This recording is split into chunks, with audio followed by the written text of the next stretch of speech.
Hello, Professor Marwanga. Our group consists of Mabruka Ramadan, John Matogo, and Desmond Rao. We'll be doing our presentation for the unit's supply chain and operations management, and our presentation is going to be focused on Davies and Shirtliff's logistic, distribution, and transportation current model.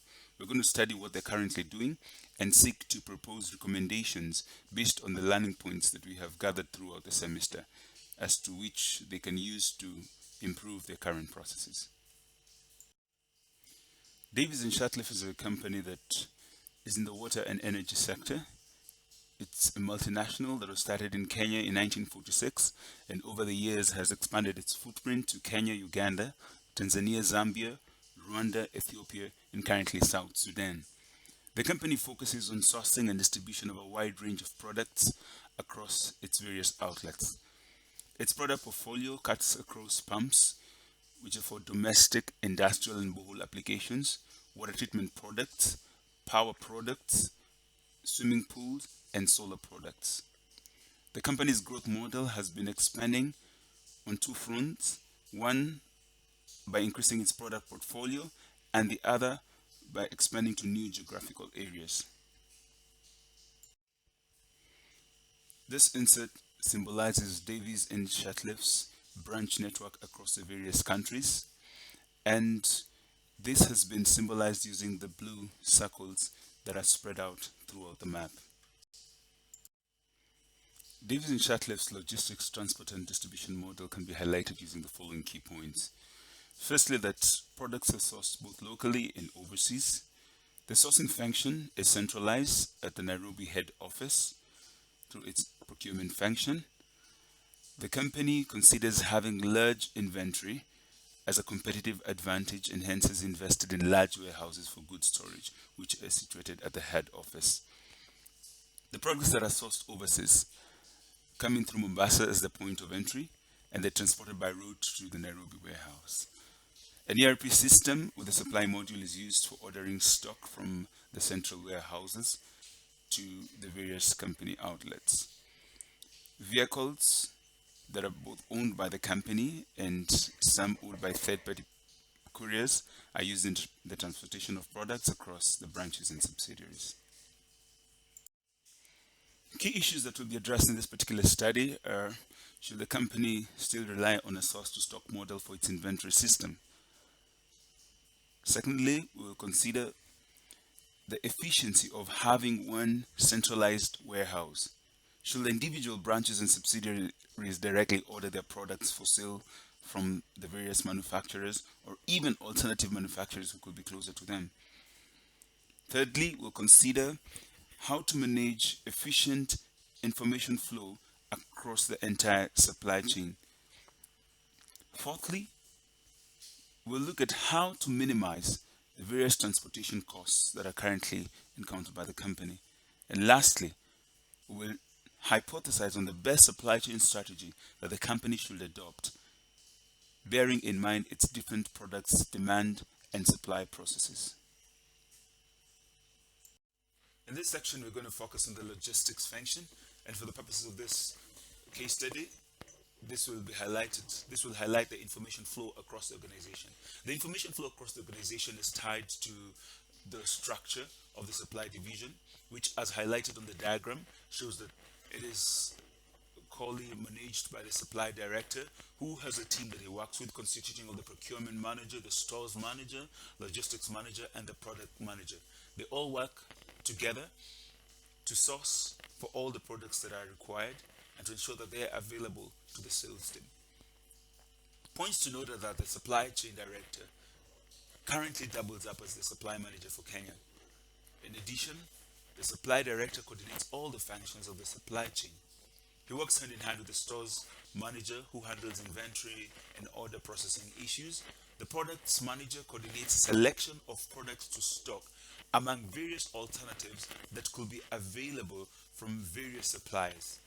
The logistics manager handles the movement of goods, not only going out of the company, but also within the company. All of these functions are tightly intertwined and coordinated through the supply chain module of the ERP system. Key findings in logistics include use of unstructured communication channels to exchange information. Secondly, the supply function consists of highly specialized teams. Thirdly, the supply director doubles up as the Kenya supply director, which limits his focus to Kenya. And finally, that the product's demand vary greatly, and so do the accompanying supply processes that are tied to these products. On the recommendations that are made for this is that the supply division needs to be reorganized such that there is a country supply manager for Kenya, and the supply director not only focuses on Kenya but focuses on the entire group and coordinating all the supply managers for the various countries. There needs to be a minimized use of unstructured communication channels for ease of tracking and follow-up. A number of supply chain strategies have been identified for different products so as to complement the varying demands vis-a-vis the supply processes that accompany them, as highlighted in the next slide.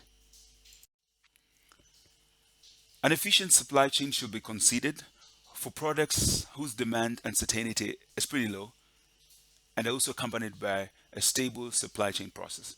An example is the small pumps that have been commoditized within the market so that it's quite easy to predict the demands that are expected during certain durations, and an efficient supply process in terms of delivery has been established between the suppliers and the company to deliver this product.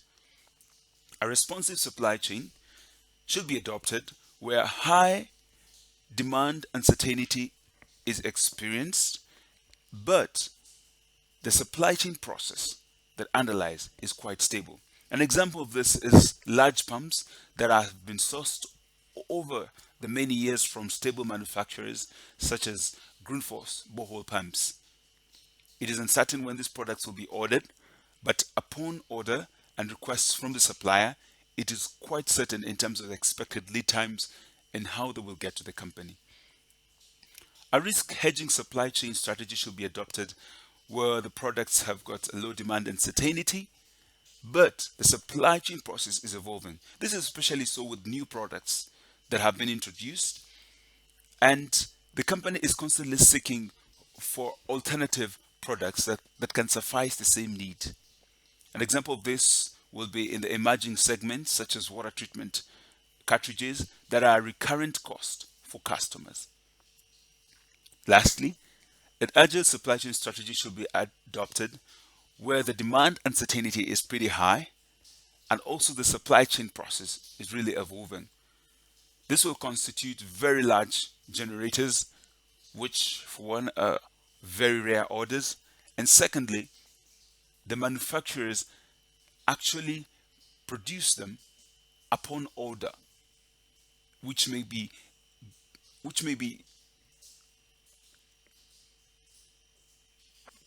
quite affected by the current prevailing conditions. Distribution will focus on the various points through which the goods have to go through to get to their endpoint, which is the customer. In this particular case, we're going to consider once the goods have arrived at the warehouse, at the main warehouse in Nairobi, how do they get to move all the way to the network of branches within the country and to subsidiaries and beyond. From the supply chain that has been established in Davis and Shirtliff, suppliers who may be local or overseas ship the goods upon order through the port of Mombasa to the central distribution warehouse, which is located in head office, offices, and a second warehouse that has been established in Athi River.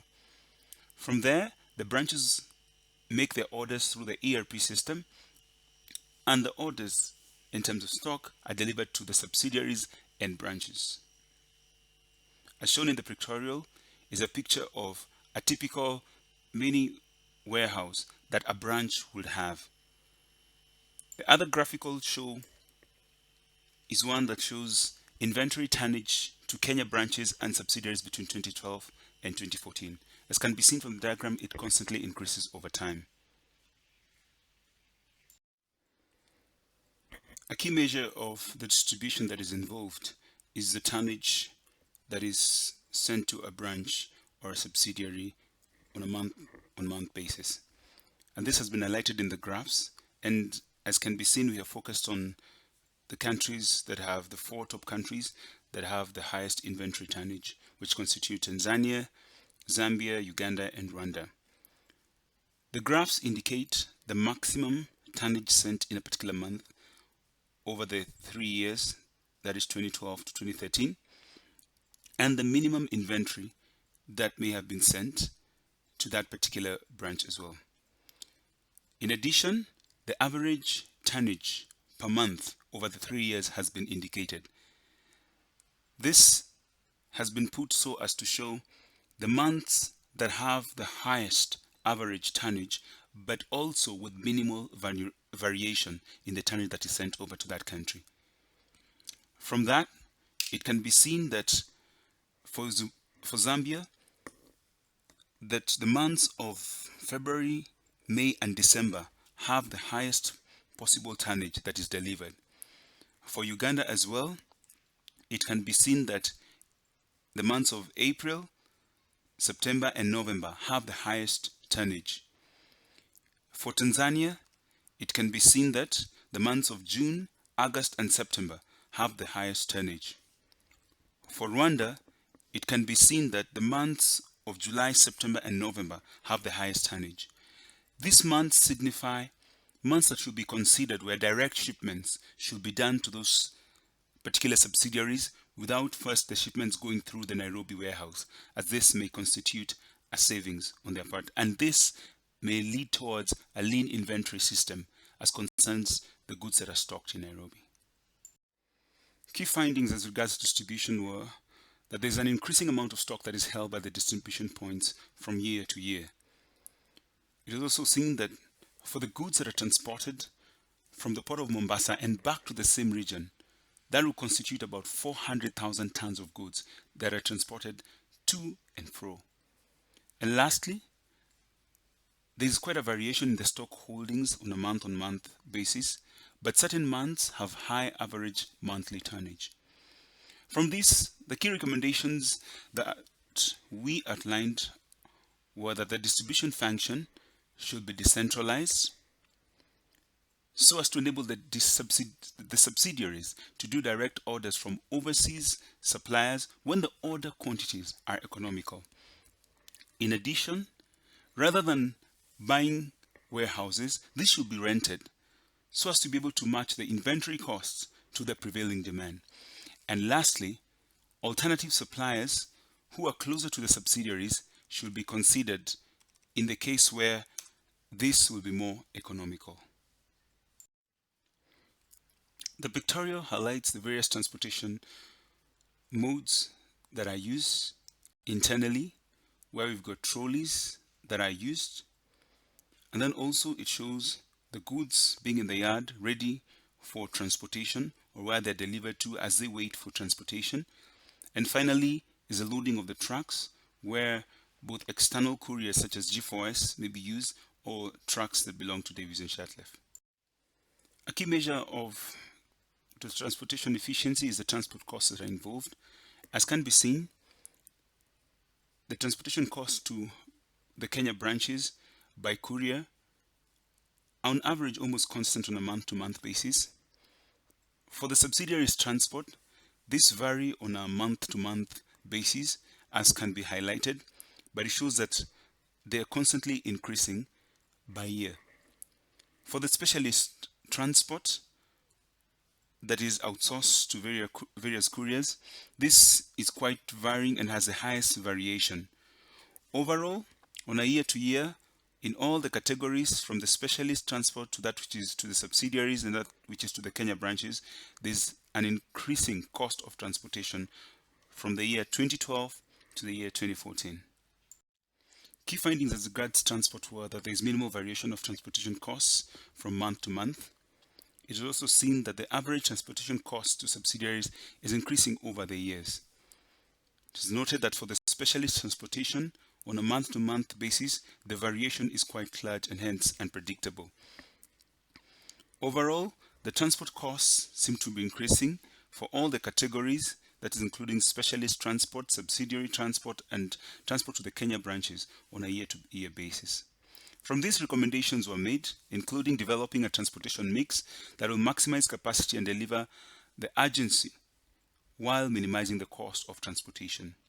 Secondly, it was advocated that more third-party transporters are used where variations are high, as seen in the specialist transport.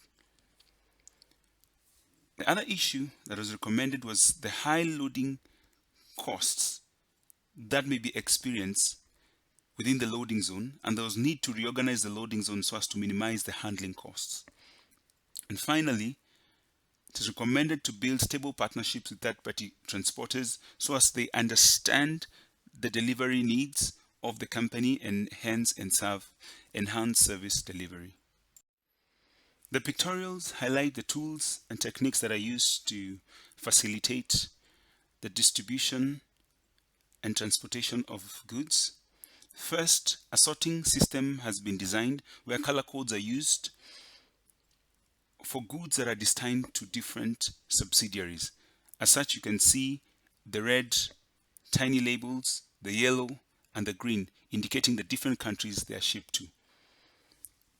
Secondly, scheduling charts have been designed so as to help coordinate deliveries both from within the internal team and the teams that are receiving them in subsidiaries, such that for the Nairobi region, various zones have been specified, and on a larger scale, the delivery schedule is specified on a month-to-month basis, and this shows the deliveries to Nairobi, to other regions, and all exports that are to subsidiaries. It shows the particular weeks when to expect the inventory that is being shipped over. And lastly, a system has been developed for monitoring and control. This entails use of a Gemba board, which highlights the various areas of shipment, the packaging that may be pending, come the delivery, and also any overdue delivery. This helps to monitor and ensure timely dispatch and transportation of goods to the destinations. Finally, on the tools and techniques that are to be applied, the key findings were that color codes are used to sort out goods to show the subsidiaries to which the goods are to be delivered. Gemba boards are used as a monitoring tool by queuing and tracking delivery jobs. The delivery routes and zones have clearly been identified. In addition, the delivery schedules are clearly identified and agreed upon with the various subsidiary team members. In terms of the recommendations that are made, so as to enhance the measurement that is involved in the supply chain process, it is recommended that there needs to be use of digital weighing scales which are linked to the packaging lists. In addition, biometric attendance tools needs to be used so as to monitor the casual labor utilization that varies with the demand. And finally, there needs to be incorporated a real-time tracking of all the deliveries for both in-house and third-party transporters. This marks the end of our presentation as regards the logistics, distribution, and transportation model that is applied to Davies and Shirtliff.